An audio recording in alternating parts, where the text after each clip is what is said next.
वास्तव में रामपुर एक समृद्ध नगर था, लेकिन वो समृद्धि को भी एक बार नजर लग गई।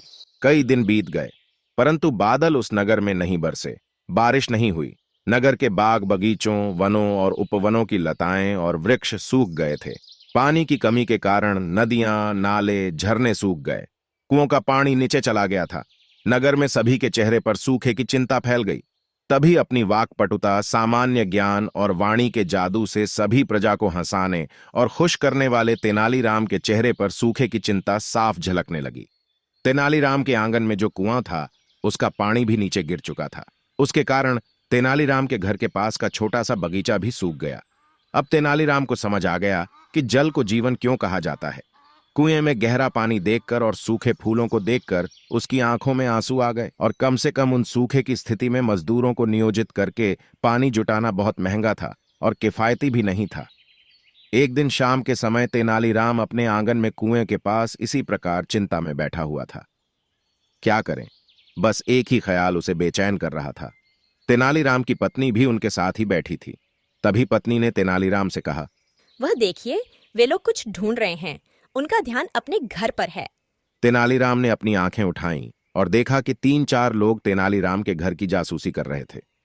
सूखा पड़ने की वजह से लोगों के पास न उद्योग है, न खाना पीना है। फिर ऐसे आजाद बुरे लोग बुरे काम करने लगते हैं, भटकते हुए चोरी करते हैं। तेनालीराम अच्छी तरह जानते थे कि उनके हाथ जो भी लग जाए वे उसे लेकर भाग जाते हैं। उन सभी लोगों को, उनकी हरकतों को, उनके इशारों को और तिरछी आंखों को देखकर तेनालीराम ने मन ही मन जान लिया कि ये अवश्य ही छपरी चोर हैं। तभी तेनालीराम ने आसानी से पत्थर फेंक दिया। वह सीधे उस कुएं के गहरे पानी में गिर गया। बुड़ुक बुड़ुक की आवाज आई, और उसी क्षण तेनालीराम ने अपनी पत्नी से कहा, सावित्री, ये सूखे के दिन हैं। इन दिनों चोरों और डाकुओं का बोलबाला है। तब मुझे लगता है कि हमें अपना धन और कीमती सामान इस कुएं में छुपा देना चाहिए। आओ, कोई इसे चुरा न ले। तेनालीराम ने पत्नी को घर में ले जाते हुए कहा। चलो, मेरी मदद करो। लेकिन चोरों का सरदार कान लगाकर वह बातें सुन रहा था। वह आगे आया और एक जगह पर अदृश्य खड़ा होकर देखता रहा कि तेनालीराम क्या कर रहा है। थोड़ी देर बाद तेनालीराम और उनकी पत्नी एक बक्सा लेकर घर से बाहर आए। तेनालीराम ने भारी बक्सा कुएं के किनारे रख दिया, बक्से पर ताला लगा दिया, चाबी अपने कोट की जेब में रख ली, और तेनालीराम और उनकी पत्नी दोनों ने बक्से को कुएं में ढकेल दिया। बक्सा कुएं में गिरते ही जोरदार आवाज हुई। तब तेनालीराम ने अपने पत्नी से कहा, आओ, अब हम निश्चिंत हो गए हैं। हमारा धन अब सुरक्षित है। लेकिन चोरों का सरदार सतर्क नजर रख रहा था और सुन रहा था। उस रात बिस्तर पर लेटने के बाद तेनालीराम को आराम से नींद आ गई।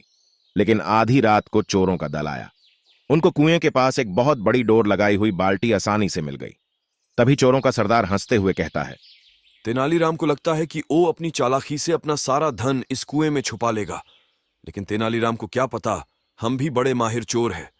उसी की बाल्टी और डोर का इस्तेमाल करके उसी का ही धन निकालेंगे। चोरों के सरदार ने निर्देश दिया और मंडली ने काम करना शुरू कर दिया। 2 चोर बाल्टी लेकर कुएं में उतरे। पानी बहुत नीचे था। 2 चोर बाहर नजर रख रहे थे। पानी की बाल्टियां निकाली गईं और पास ही डाल दी गईं। सुबह होते होते पानी गहरा चला गया। कुएं में उतर रहे लोगों के संकेतों की फुफकार की आवाज आ रही थी। पानी खींचने वाले हाथ रुक गए। नीचे से 2 मजबूत योद्धा एक बक्सा लेकर ऊपर आए। चोरों का सरदार खुश हो गया। उसने अपने हाथ में बड़ा पत्थर लिया और बक्से के ताले पर मार दिया। ताला टूटा, बक्सा खुला। उसमें देखा तो क्या, संदूक में पैसे, हीरे, जवाहरात ऐसा कुछ भी नहीं था। उसमें केवल छोटे छोटे पत्थर थे। लेकिन अब उन चोरों का इस पत्थर पर सिर फोड़ने का समय आ गया। उन्हें पता चला कि चालाक तेनालीराम ने उन्हें धोखा दिया है। सरदार, ये क्या? आपने तो कहा था कि इसमें हीरे, जवाहरात और बहुत कुछ है। लगता है तेनालीराम ने हमें बेवकूफ बनाया है। पकड़े जाने से बचने के लिए चोरों ने अपने पैर हटा लिए। सुबह तेनालीराम की पत्नी ने अपने बगीचे की ओर देखते हुए कहा, सुनिए, ये देखिए, हमारे बगीचे को किसी ने पानी डाल दिया है। ये कैसे हुआ? तेनालीराम ने सावित्री को हंसते हुए बताया कि वो जो 4 लोग उनके घर की ओर नजर रख रहे थे, वो छपरी चोर थे और वो जरूर उनके घर में चोरी करने वाले थे। इसी बात का फायदा उठाने के लिए तेनालीराम ने एक युक्ति रची और बक्से में धन की जगह पत्थर रखे थे और कुएं के पास डोर लगी हुई बाल्टी रखी, और इसी तरह से चोरों ने कुएं से निकाला हुआ पानी बगीचे को मिल गया। आपने तो उन चोरों को बहुत अच्छा सबक सिखाया। सावित्री, जिस तरह दुनिया में चोर होते हैं उसी तरह कुछ चोरों पर मोर भी होते हैं। क्या ये सच नहीं है?